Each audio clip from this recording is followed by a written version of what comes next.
guys, welcome back. Today I've got a review for you. It is the Athearn HO Scale 4664 steam locomotive. It's Union Pacific number 3985. This is a re-release from Athearn with an improved sound system and some improved details. So let's take a look at what Athearn's got in this recent release of the Challenger steam locomotive. So with any new model, I like to do an unboxing in front of you. That way you see what you're getting directly from Athearn. This is the first time I am opening this Athearn Challenger. Again, this is G9 7227 with sound, a Union Pacific 3985 Challenger 4664 steam locomotive. So let's open this together for the first time.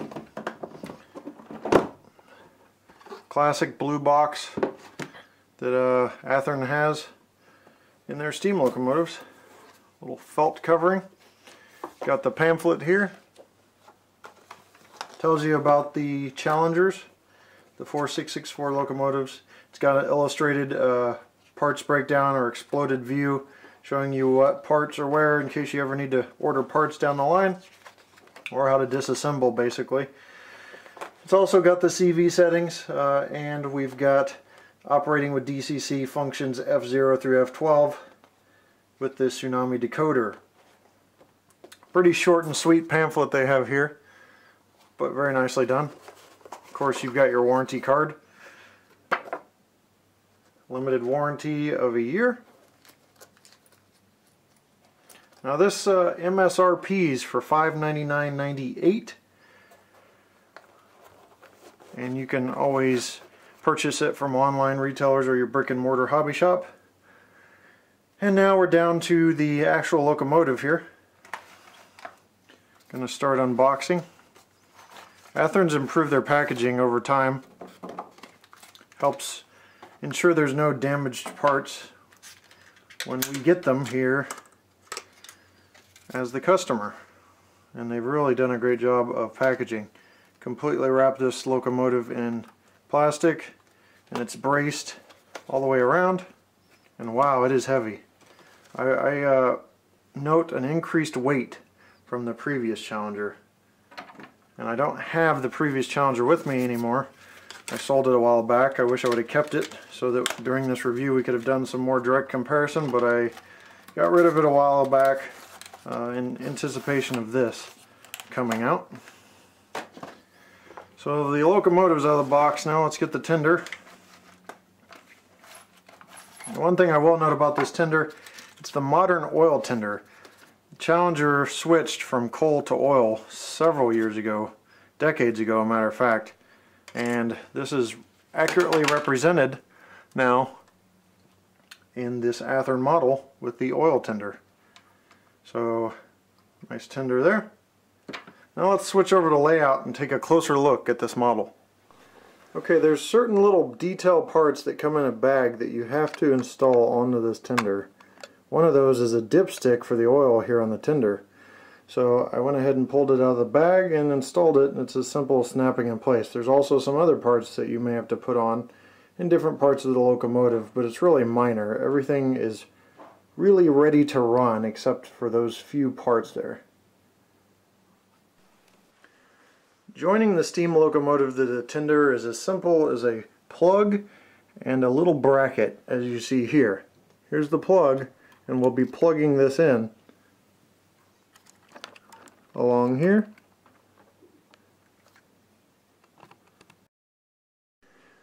So the plug is in, and now the bracket just snaps in like that, and you're good to go there.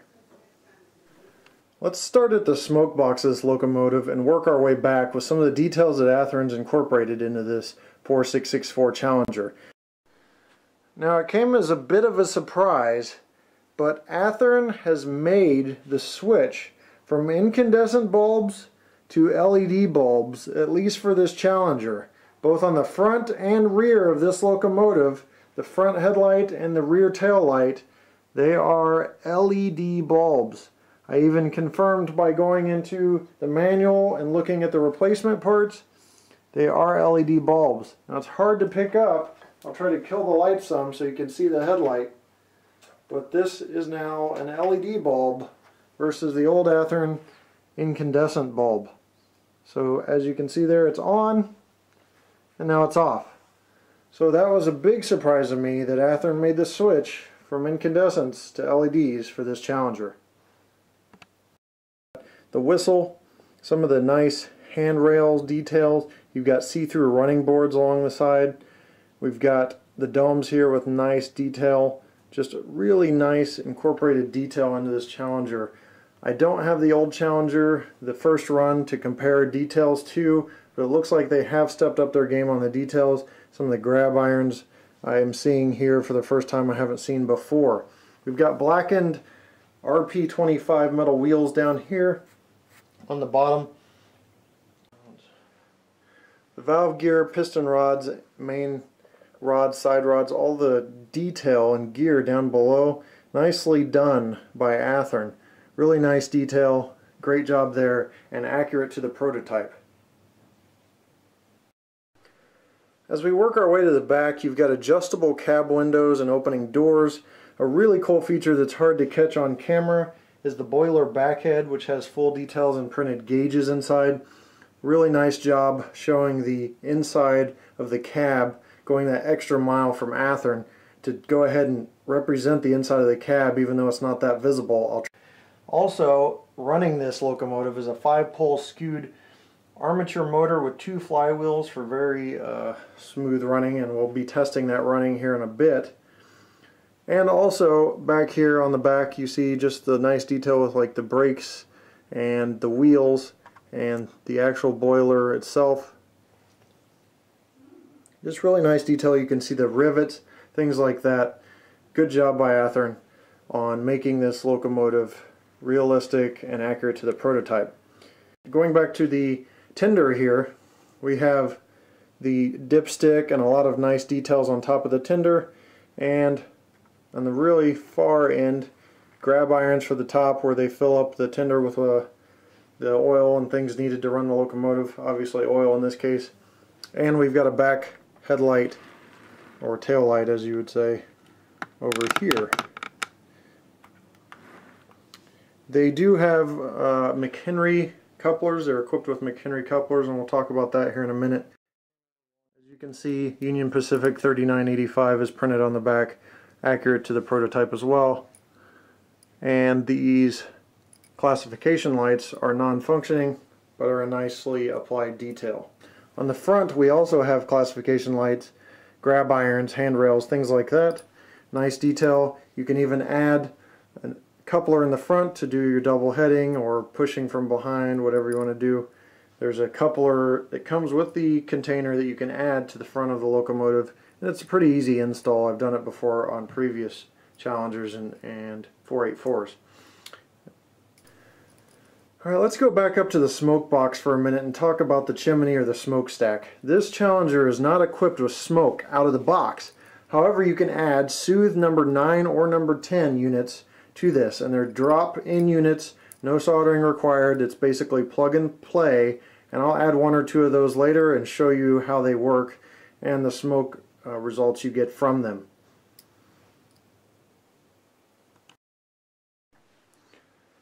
So the Soothe smoke units you can see are these little drop-in units. You basically just put them up on top and drop them in, and you're going to push them all the way down into the locomotive with something like a flat head screwdriver, but make sure not to damage your chimney or smokestack. I'm going to go ahead and press down. You can also damage the Soothe smoke generators themselves, so you want to be careful. Now, there's no guarantee on how well this is going to work because these are very old, used Soothe generated or generator smoke generators. So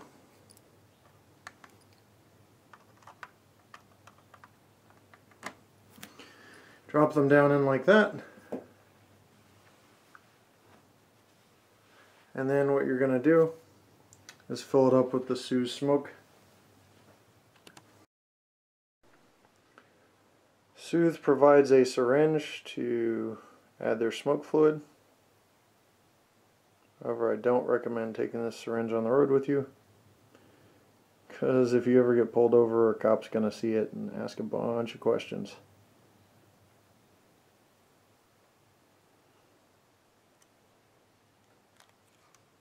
And if you overfill, you can just pull some back out with the syringe. Now I've installed 2 smoke units in this, but I almost guarantee the rear one's not going to work because the little wire had broken off. So unless that contact's really sticking up in there, I don't think the back smoke unit's going to work. So that's not Athearn's fault at all, guys. That's the broken, kind of crappy smoke unit I put in here. So I'm going to fire this up, and I'm betting that only the front one actually smokes. So let's go ahead and give it a try. And you can also listen to the sounds from just applying track power.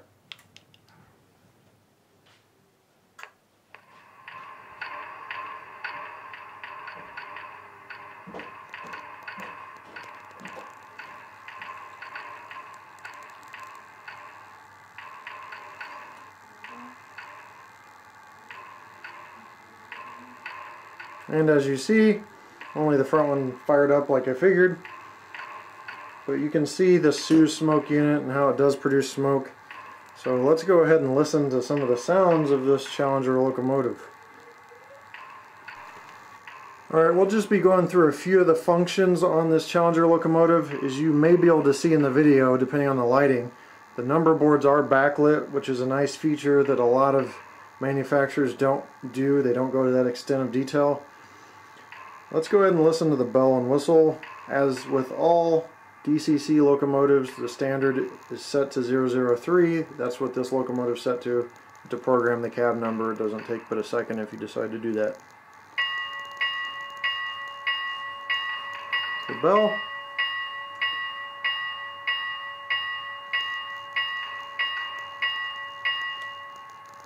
And whistle.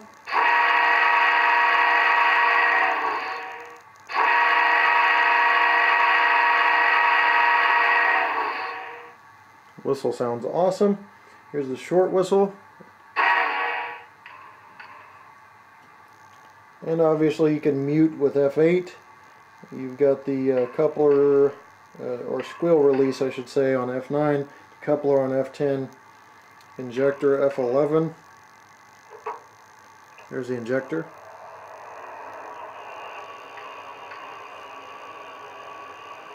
And there's actually more functions on this. As you can see, I've installed 2 smoke units, but one of my smoke units isn't working because it doesn't have a contact on the bottom.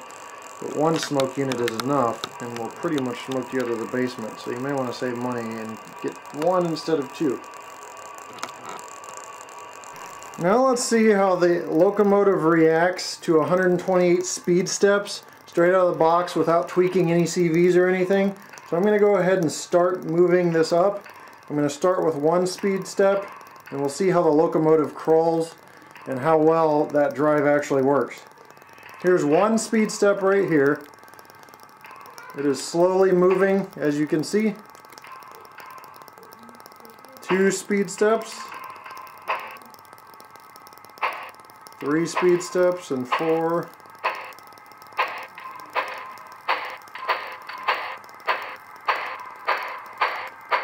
Up to 7, and 8, 9, and 10. You can hear the chuffing sound from the locomotive.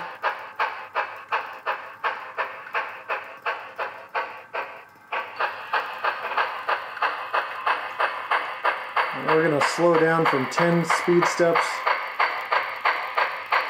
in reverse. 9, 8, 7, 6, 5, 4, 3,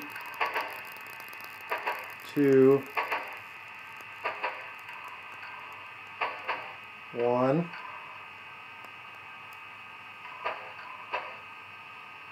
And 0. Very nice, very smooth drive from Athearn. Great job on the speed steps straight out of the box.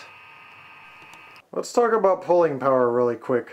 I have a lot of Overland models brass. As you can see here, I've got the Lone Star and the Reed Jackson. It used to be the Sherman Hill. Some other pieces of brass rolling stock, mostly the UP passenger stuff. But I had to take a lot of it out of the consist because this locomotive does not like brass that much. Most locomotives don't. However, if you want to go to straight plastic, you can easily pull over a dozen plastic Walders type cars or things like that with this locomotive.